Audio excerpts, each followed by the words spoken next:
രണ്ട് ദിനവൃത്താന്തം അധ്യായം 16. ആസയുടെ 36 ഭരണവർഷം ഇസ്രായേൽ രാജാവായ ബാഷ യൂദായ്ക്കെതിരെ പുറപ്പെട്ടു. യൂദാ രാജാവായ ആസയുമായി ബന്ധമുണ്ടാകാതിരിക്കാൻ അവൻ റാമ നിർമ്മിച്ചു തുടങ്ങി. ആസ ദേവാലയത്തിലെയും കൊട്ടാരത്തിലെയും ഭണ്ഡാരത്തിൽ നിന്ന് സ്വർണവും വെള്ളിയും ദമാസ്കസിൽ വസിച്ചിരുന്ന സിറിയ രാജാവായ ബെൻഹദാദിന് കൊടുത്തയച്ചുകൊണ്ട് പറഞ്ഞു, നമ്മുടെ പിതാക്കന്മാർ തമ്മിലുണ്ടായിരുന്നത് പോലെ നമുക്കും ഒരു സഖ്യം ചെയ്യാം. ഞാനിതാ സ്വർണവും വെള്ളിയും സമാനമായി അയക്കുന്നു.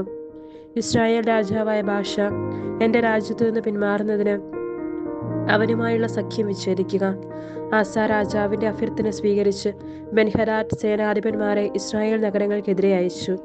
അവർ ഈയോൻ, ദാൻ, ആബേൽമയീം എന്നിവയും നഫ്താലിയിലെ എല്ലാ സംഭരണ നഗരങ്ങളും പിടിച്ചടക്കി. ഇത് കേട്ടപ്പോൾ ബാഷ റാമയുടെ പണി നിർത്തിവെച്ചു. ആസ രാജാവ് യൂദാനിവാസികളെയെല്ലാം കൂട്ടി രാമ പണിയാൻ ബാഷ കൊണ്ടുവന്ന് വെച്ചിരുന്ന കല്ലും തടിയും എടുത്തുകൊണ്ടുപോയി. അവ കൊണ്ട് ഗേബയും മിസ്പായും പണിതു. ആ സമയത്ത് ഹനാനി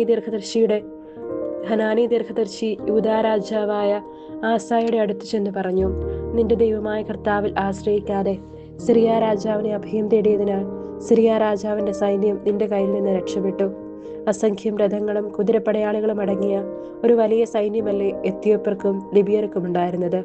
എന്നിട്ടും നീ കർത്താവിൽ ആശ്രയിച്ചതിനാൽ അവിടുന്ന് അവരെ നിന്റെ കയ്യിൽ ഏൽപ്പിച്ചു തന്നു. തൻ്റെ മുൻപിൽ നിഷ്കളങ്കരായി വർത്തിക്കുന്നവർക്ക് വേണ്ടി ശക്തി പ്രകടിപ്പിക്കുവാൻ കർത്താവിൻ്റെ ദൃഷ്ടികൾ ഭൂമിയിലുടനീളം പായുന്നു. എന്നാൽ നീ ചെയ്തത് ഭോഷത്വമാണ്. ഇനി യുദ്ധം നിന്നെ വിട്ടുമാറുകയില്ല. ആസ കോപിച്ച് ദീർഘദർശിയെ ചങ്ങലയാൽ ബന്ധിച്ച് കാരാഗ്രഹത്തിൽ അടച്ചു. കാരണം ഈ വാക്കുകൾ അവനെ പ്രകോപിപ്പിച്ചു.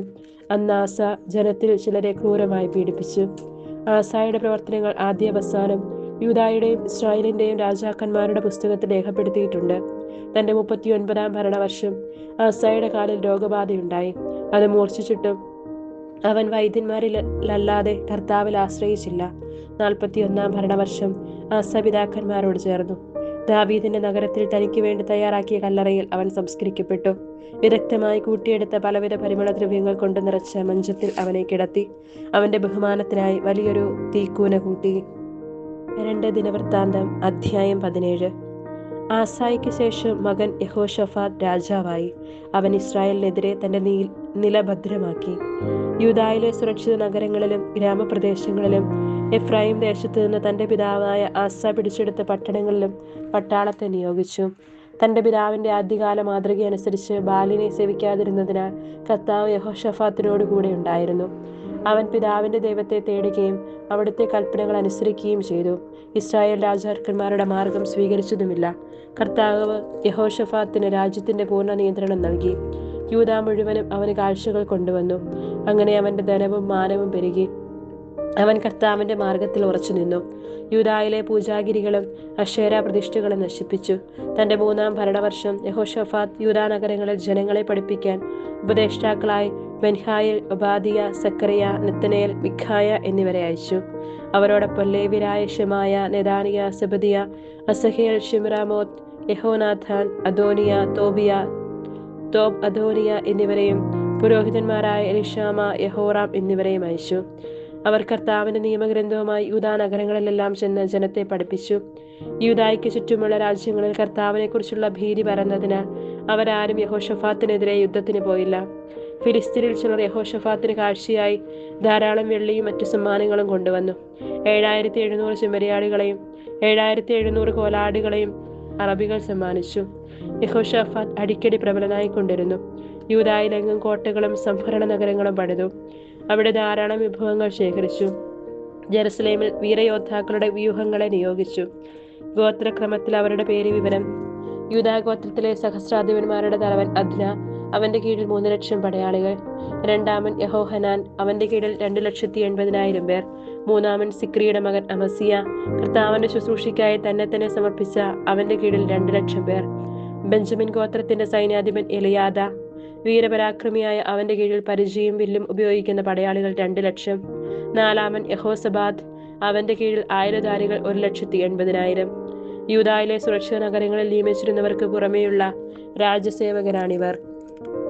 2 ദിനവൃത്താന്തം അധ്യായം 18. യഹോശാഫാത്തിന് സമ്പത്തും പ്രശസ്തിയും വർദ്ധിച്ചു. അവൻ ആഹാബ് കുടുംബവുമായി വിവാഹബന്ധത്തിൽ ഏർപ്പെട്ടു.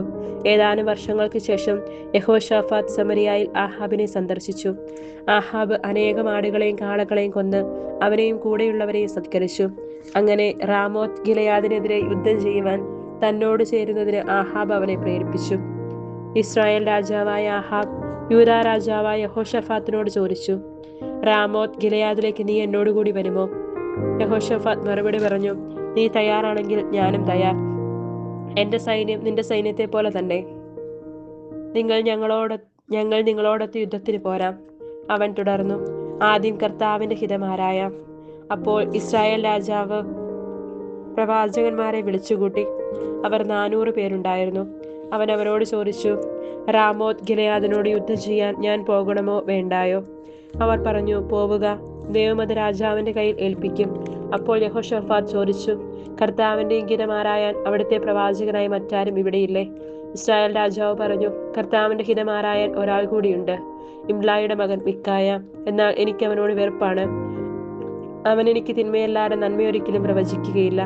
യഹോശാഫാത്ത് പറഞ്ഞു, രാജാവ് അങ്ങനെ പറയരുതേ. ആഹാബ് ഒരു ഭൃത്യനെ വിളിച്ചു ഇംലായുടെ മകൻ മിക്കായെ വേഗം കൂട്ടിക്കൊണ്ടുവരുവാൻ കൽപ്പിച്ചു. ഇസ്രായേൽ രാജാവും യൂദാ രാജാവ് യഹോശാഫാത്തും രാജകീയ വസ്ത്രങ്ങൾ അണിഞ്ഞ് സമറിയായുടെ കവാടത്തിനടുത്തുള്ള മെതിക്കളത്തിൽ സിംഹാസനത്തിൽ ഉപവിഷ്ടരായി. പ്രവാചകന്മാർ അവരുടെ മുമ്പിൽ പ്രവചിച്ചു കൊണ്ടിരുന്നു. അവരിൽ ഒരാൾ കനാനയുടെ മകൻ സദക്കിയ ഇരുമ്പ് കൊണ്ടുള്ള കൊമ്പുകൾ വെച്ച് ആഹാബിനോട് പറഞ്ഞു, കർത്താവ് അരുളി ചെയ്യുന്നു, നീ ഇതുകൊണ്ട് സിറിയക്കാരെ കുത്തി നശിപ്പിക്കും. എല്ലാ പ്രവാചകന്മാരും അത് ശരിവെച്ച് പറഞ്ഞു. റാമോത്ത് ഗിലെയാദിനെതിരെ നീങ്ങുക, കർത്താവ് അത് രാജാവിന്റെ കൈകളിൽ ഏൽപ്പിക്കും. മിക്കായയെ വിളിക്കാൻ ചെന്ന രാജസേവകൻ അവനോട് പറഞ്ഞു, എല്ലാ പ്രവാചകന്മാരും ഏകസ്വരത്തിൽ രാജാവിന് അനുകൂലമായി പ്രവചിച്ചിരിക്കുന്നു. അങ്ങും അവരെ പോലെ അനുകൂലമായി പ്രവചിക്കുക. മിക്കായ പറഞ്ഞു, കർത്താവാണ്, എന്റെ ദൈവം അരുളി ചെയ്യുന്നത് എന്തോ അത് ഞാൻ പറയും. അവൻ വന്നപ്പോൾ രാജാവ് ചോദിച്ചു, മിക്കായ, ഞങ്ങൾ റാമോത്ത് ഗിലെയാദിനെതിരെ യുദ്ധത്തിന് പോകണമോ വേണ്ടായോ? മിക്കായ പറഞ്ഞു, പോയി വിജയം വരിക്കുക, കർത്താവ് അവരെ നിങ്ങളുടെ കൈകളിൽ ഏൽപ്പിക്കും. രാജാവ് പറഞ്ഞു, കർത്താവിന്റെ നാമത്തിൽ എന്നോട് സത്യമേ പറയാവൂ എന്ന് എത്ര പ്രാവശ്യം ഞാൻ ആവശ്യപ്പെടണം? അപ്പോൾ മിക്കായ പറഞ്ഞു, ഇടയിലില്ലാത്ത ആടുകളെ പോലെ ഇസ്രായേൽ ജനം പർവ്വതങ്ങളിൽ ചിതറിക്കിടക്കുന്നത് ഞാൻ കണ്ടു. ഇവർക്ക് നാഥനില്ല.